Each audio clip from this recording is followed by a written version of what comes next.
Orang-orang yang menerima Ramadan itu akan terbagi kepada 3 bagian. Berapa bagian? Nah, wajah-wajah yang sekarang tampak, Bapak Ibu yang sekarang hadir, itu oleh Al-Quran sejak bulan Sya'ban sekarang ini. Awas hati-hati ya, karena ayatnya turun di bulan Sya'ban. Saya ulangi. Ayat tentang persiapan puasa yang menunjukkan perintah menunaikan ibadah Ramadan itu turunnya bukan saat bulan Ramadan.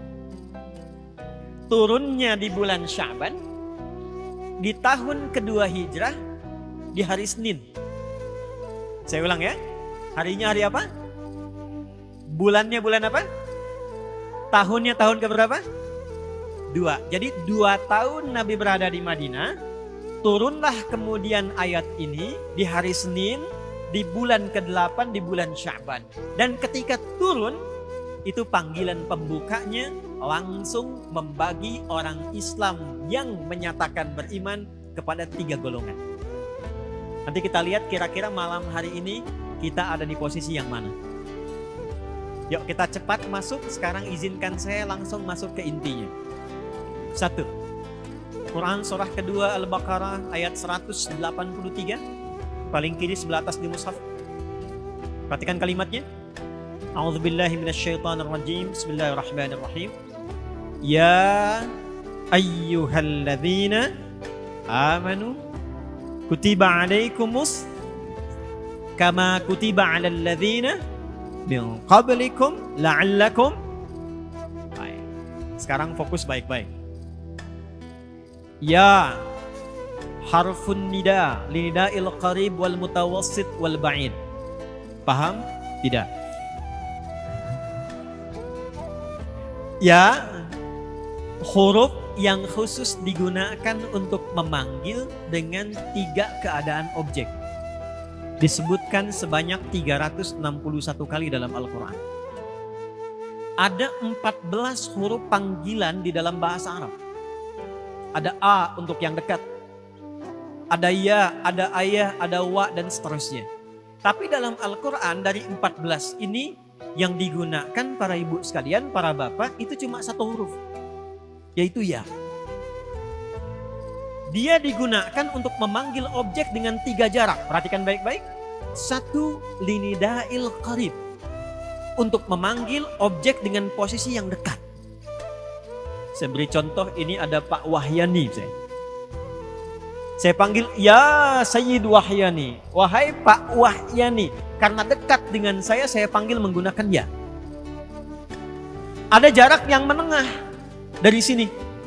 Misal di pertengahan itu misalnya ada Ibu Aisyah misal.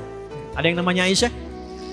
Misal ya, saya panggil ya Sayyidah Aisyah pakai ya. Dalam jarak yang menengah. Ada yang paling jauh di belakang, misal namanya Ahmad. Saya panggil juga dengan menggunakan ya Ahmad. Jadi huruf ya itu huruf yang paling gampang digunakan untuk memanggil dengan semua jarak. Jadi kalau ibu bapak sedang tersasar di Mekah, bingung, ingin cari orang bantu, gampang, gak usah sebut nama, bilang 1 huruf. Ya, nengok semua tuh. Balik. Jadi izin Bu, saya punya pengalaman waktu tugas haji 2010. Di jemaah kita tuh luar biasa. Ada jemaah datang haji nyampe Mekah, tiba-tiba maktabnya lupa. Lantas dia cari-cari ketemu sama askar. Jamaahnya nggak bisa bahasa Arab, askarnya nggak bisa bahasa Indonesia. Cuma orang kita kan pintarnya luar biasa. Ujian aja SKS gitu kan. Sistem kebut. Sekarang 1 jam Bang. Itu menariknya karena beliau ada tanda gelang di maktabnya, langsung menghadap ke askar, dia katakan begini, Pak, ihdinas siratal mustaqim. Tolong tunjukkan saya jalan yang tidak muter-muter sampai ke maktab gitu. Jalan lurus itu kan tidak muter-muter ya. Nah yang Arab ini askarnya tidak bisa bahasa Indonesia, sulit menjelaskan tapi tidak hilang akal. Maka dilihat di gelangnya ada maktabnya, diketahui tempatnya, lalu beliau mengarah ke maktab, beliau katakan, Pak, siratal ladzina an'amta 'alaihim ghairil maghdubi 'alaihim waladdallin. Ikuti jalan yang ini saja sehingga Bapak nikmat sampai ke maktab. Jangan belok-belok takut tersesat atau Bapak dicela orang gitu. Terus. Saya balik. Ya, disebutkan 361 kali dalam Al-Quran. Belum selesai. Ayyuha. Disebutkan 150 kali dalam Al-Quran. Ayyunya munada untuk sifat menguatkan hukum. Haknya tanbih mengingatkan hukum. Pas pelan-pelan. Jadi kalau ada ya ketemu ayyuha, maksudnya dengan kata ayyuha ini Allah meminta semua yang dipanggil dengan semua objek tadi, silahkan fokus seakan-akan Allah katakan begini. Hei semua tanpa kecuali. Aku tegaskan ya, aku ingatkan ya, ada hal yang penting yang akan aku sampaikan dalam informasi ayat ini. Saya cepat. Alladzina disebutkan sebanyak 1080 kali dalam Al-Quran. Menunjuk semua objek tanpa kecuali. Maaf, mau laki-laki, mau perempuan, besar, kecil, tua, muda, punya status sosial tinggi atau biasa, jika disebutkan dipanggil dengan alladzina, maka semua tercakup. Sekarang kita gabungkan dari awal sampai akhir. Ya ayyuhalladzina amanu. Ini yang paling pentingnya. Hei semua yang telah menyatakan beriman tanpa kecuali.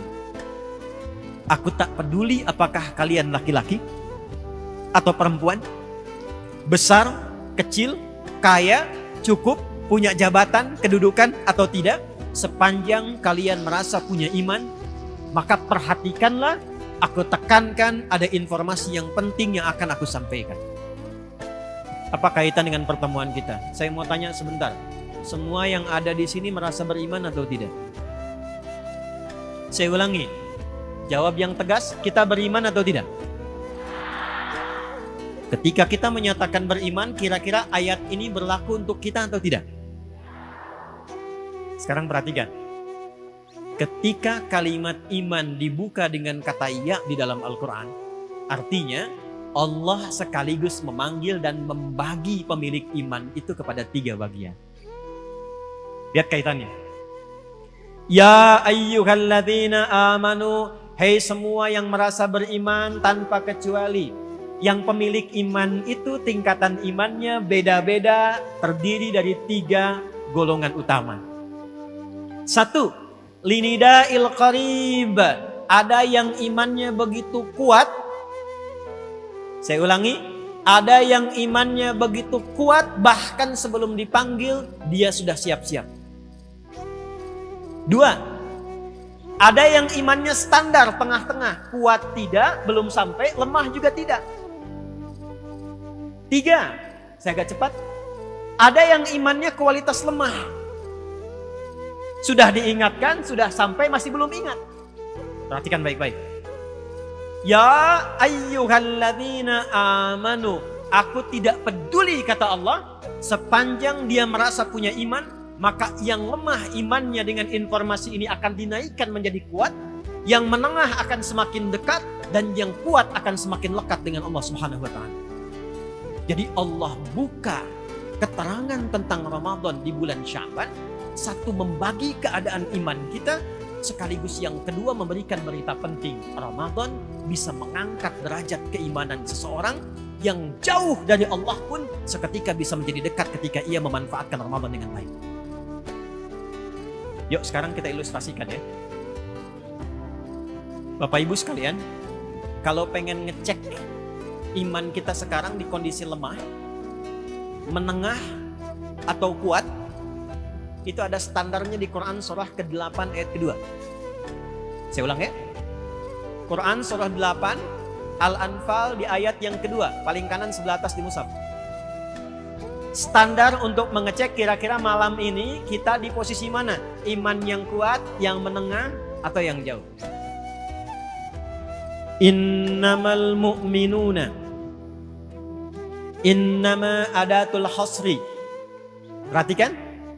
huruf untuk membatasi satu hukum yang ada di ruang lingkup itu saja. Innamal mu'minuna, yang disebut orang punya iman itu tandanya berikut. Kalau tak punya tanda ini, tanda standar, artinya dia belum masuk pada golongan beriman. Satu, idza dzukirallahu, jika disebutkan nama Allah kepadanya, wajilat qulub, ada getaran dalam hati. Saya ulang ya. Bu,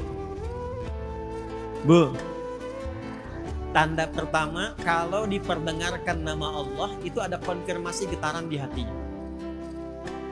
Awas nih, getaran hati itu beda-beda. Di jalan lagi pelanggaran ketemu polisi ada getaran tuh.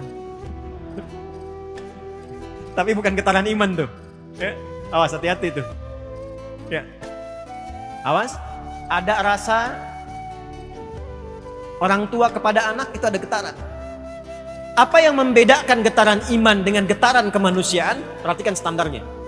Akan disebutkan nama Allah yang ketika diperdengarkan di telinga kita, konfirmasinya langsung datang lewat iman.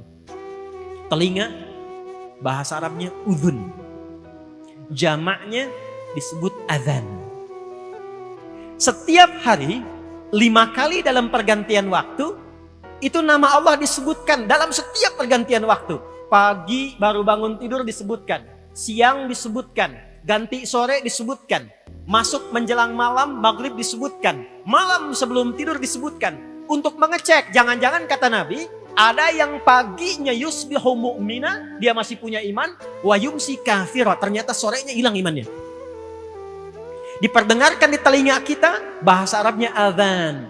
Maka dalam adzan, kalimat pertama yang disebutkan nama Allah atau bukan?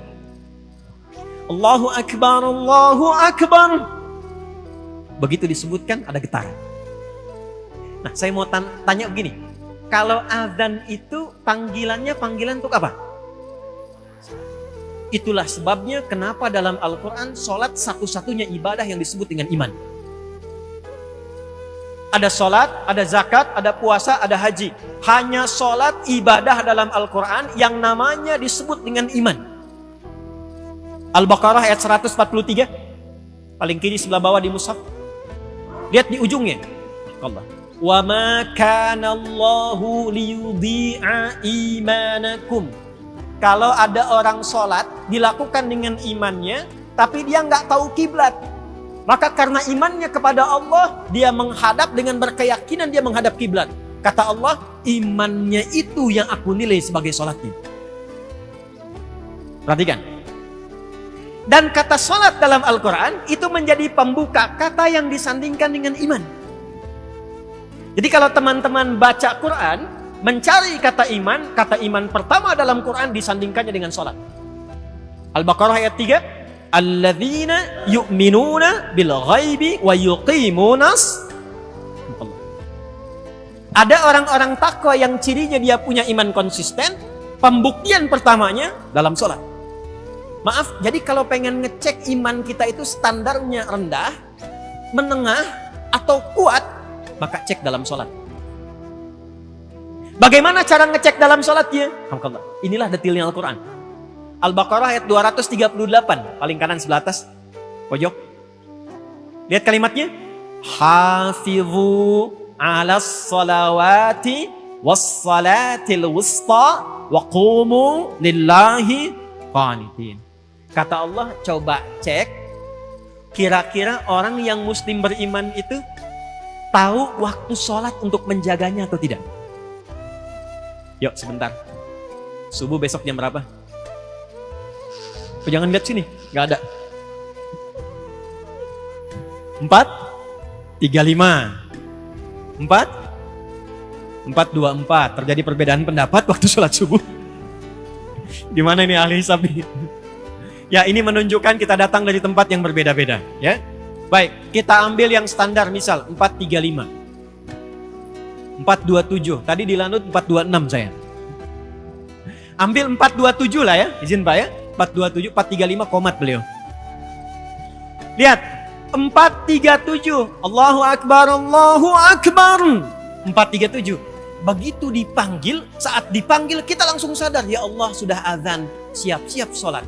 Ini adalah menunjukkan iman yang standar.